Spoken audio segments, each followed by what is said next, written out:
Howdy, y'all. Hey, this is going to be a different kind of video. It's addressing this Bree woman. Her stories were so hilarious that I had to make a video about it. So here we go. This is a quick trigger warning. Trigger warning for comedy. We're going to be talking about some highly sensitive sexual stuff, sexual assault, abuse, rape. It's funny because she doesn't talk about any of that shit. Things like that. So if you are not comfortable, please click off of this video because I am going to share my sexual assault stories, plural, unfortunately. And none of them turn out to be sexual assault. Plural. None of them. I'm going to start by telling you the first story, which is the most recent story. And the most hilarious. Hang in there, guys. Listen to this shit. As a victim of sexual assault. Again, you are not a victim of sexual assault. Stop cheapening the crime. I'm going to begin this first story. This story, by the way, is so fucking hilarious. You gotta hang in there with me, guys. This happened last September. I was living by myself in a one-bedroom apartment in a fairly large apartment complex. And honestly, I didn't really know any of my neighbors at all. So she was living the big city life. Like everyone else in a big city.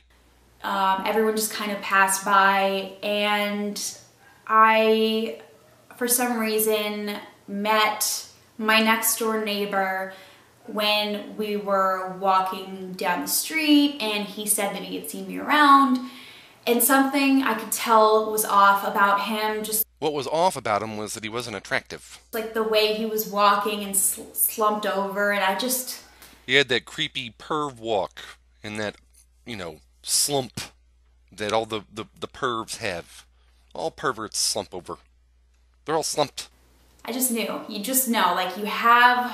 Always trust your gut. Guys, seriously. My dog would bark at him every time we saw him on the street. Your gut and your dog, guys. Your gut and your dog. Oh, your dog barked at a neighbor guy. Oh, fucking perv. There was just something off. And I found out that he lived right next door to me. Literally like a door over, okay? So I did not know that before.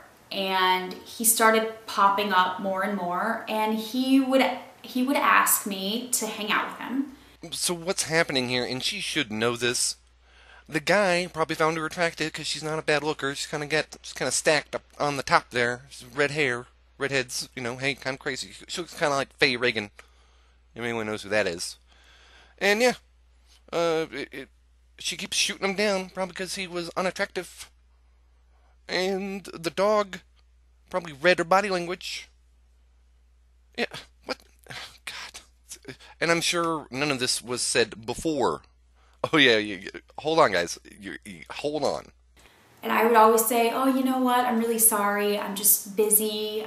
I can't really hang out. And making excuses like I have a boyfriend, even though I didn't. So she admits to being a lying manipulator. And if women wouldn't use the boyfriend lie to manipulate men to go away, other men wouldn't be so persistent. If women wouldn't lie and manipulate so much, men would learn to take yes for yes and no for no. But yeah, whatever. Stuff like that. And so, which I shouldn't have had to do. But honestly, I just felt... She felt weird around him because she knew he wanted to have sex with her, but she didn't want to have sex with him. Yeah, feelings. Weird around him. And it got to the point where he would be able to hear that I was home through the wall. Hey Peter, man, check out Channel 9, it's the breast exam. Woo!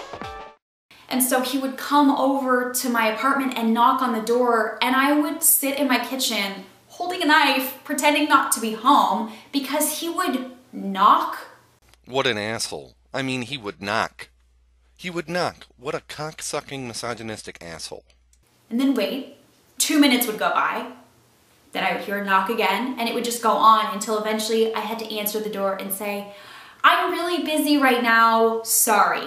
It's important to note here, and you might want to rewind it, that's her lying face.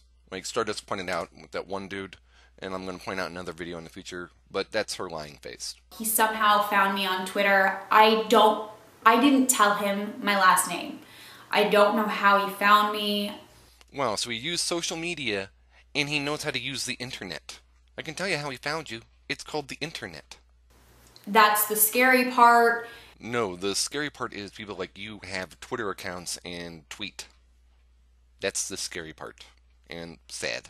It's also sad. And he did. The point is he did, and he started tweeting me. And I started saving I started taking screenshots of the stuff he tweeted me. Just to have. I don't know. I've always been very paranoid. Good. At least she admits that she's fear-ridden. At least she admits it. If more women did that, there would be no need for feminism. And so that's something that I did. One morning, I woke up very early to walk my dogs as usual. Now here's where the awesome is about to start, guys. This is just the funniest shit. It was about 7 a.m. And I opened my door and I'm walking my dog outside and I slam my door shut and I hear, "Hey," and I turn around and he's standing there in his boxers. And so he had obviously been waiting for me to come outside. And I turn around and I'm in shock that I have to see him standing there with his boxers, and I say, "Hi," and he says, "Do you want to come over and watch a movie with me?" And I said, "I can't, I have to go to work right now." And at that point, he had started to stick his hand down his pants and play with himself. And then he exposed himself to me and started playing with himself. And in shock, I was just standing there frozen, and I was like, "What the fuck do you think you're doing?" And he said, "I want to fuck you." Just the greatest shit ever, man. The greatest shit ever. I called the police, filed the police report. The police were very helpful. I had a detective on the case. Come to find out that this man, because he's a man, not a boy, he's over the age of 21, this man had exposed himself to other women in my building before, and they didn't press charges, therefore the building didn't have to evict him. And they also chose not to notify his neighbors or anyone else in the building. Okay? Now, the other women probably didn't press charges because you probably live in a big city like Los Angeles or something. And it's minor. No one's harmed really by it. I don't approve of what he did. And then since they didn't press charges, yeah, he would probably been listed as a sex offender. And then that would have ruined his life. So yeah, the other women probably just didn't care enough. Hey, some weird guy jerking off and exposing us. This incident made me look at my life under a microscope, and yes, it brought on anxiety, it brought on a severe depression, which I had boiling under the surface anyway, but it really brought it out. And it also made me think back, almost remember and relive stuff I had blacked out. Now, she meant to say stuff that she suppressed. Real brief side note here. Suppression is when you sort of almost consciously or willfully try to forget something. Repression is when something's so traumatic that you subconsciously block it out from memory. Suppression is voluntary. Repression is involuntary. And blacking out is something you do when you drink too much. This leads me to the second sexual assault, which I didn't realize was assault at the time. Because it's not sexual assault. I hate the fact that you're calling things sexual assault that aren't. Stop it. Because I was dating this person and we had already been sexually active together. One day we were hanging out and he said, "Hey, come here, I want to show you something." And he brought me into a dark room, and I don't want to get I don't want to get graphic here, but he did something sexual to me. Let's just say my clothes were on, and he did something sexual to me, not with me, to me, that made me feel humiliated. God, I so want to know what it is. I so want to know what he did. Oh, God, I so want to know. It was degrading. I felt like a dog. And She felt like a dog? Oh, what was this guy doing? Oh, man, I want to know. I gotta know. that relationship fizzled out pretty quickly. Let's just be honest. And the last story that I want to share is actually the first time I was ever assaulted. And I had kind of blacked this out. I gotta say, I really did not remember until... It just bothers me when women misuse psychological terms. It just bothers me for some reason. I was at boarding school. I was 16 years old. The best beginning to a story ever. Ever? I bet you she screws it up, though. Hey there, sweetie. How old are you? 16. 18. You're first. Mom! I like where this is going. Giggity, giggity, giggity. And it's a great school. It really is. And I wish I had told someone about this, but like I said, still don't blame myself for this happening. There was this guy in my film classes who never spoke to me. He never gave me the time of day. And one night I was walking to one of my classes in the dark, and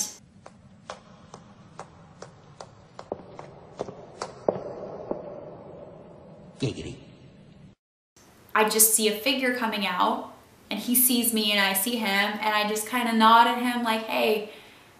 And he kind of just pulls me into the first building and starts kissing me and touching me, like over my clothes and stuff like that. We heard footsteps, and so he just kind of casually got off and walked away. Giggity, giggity, giggity, giggity, giggity, giggity. And I remember thinking, wow, somebody likes me. But that wasn't right, because he did it again. We were in one of the editing bays working on one of the films, and he did the same thing. Someone had left the room, and he pushed me up against the wall and started kissing me and touching me outside my pants and touching that area. Giggity, giggity, giggity goo. Stick around. Somebody had started jiggling on the door handle. It was my friend, and she walked in and he got off of me and he left. I was left just standing there like nothing had happened. My fellow Americans, I have not been entirely truthful with you. I did gagoogity that girl. I geschmoigitied her geflavidity with my googus. And I am sorry. It's really hard to be a human being in this world, and it is especially harder for women. I know a lot of men do go through a lot of really, really awful shit. But I gotta say, like, every guy friend that I have has never felt unsafe walking down the street at any time in their lives, and I want that.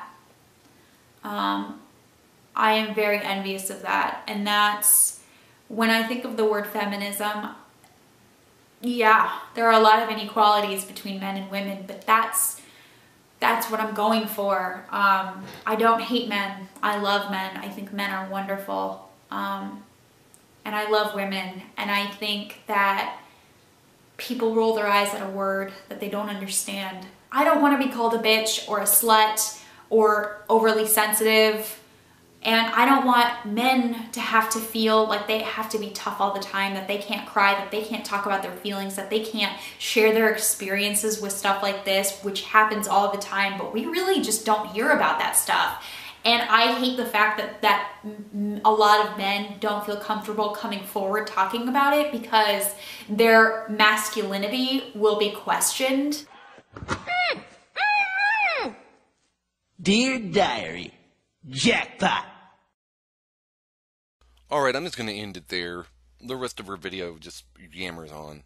I hope y'all enjoyed. So you guys have a nice day. And always remember to go your own way. Yours truly, M.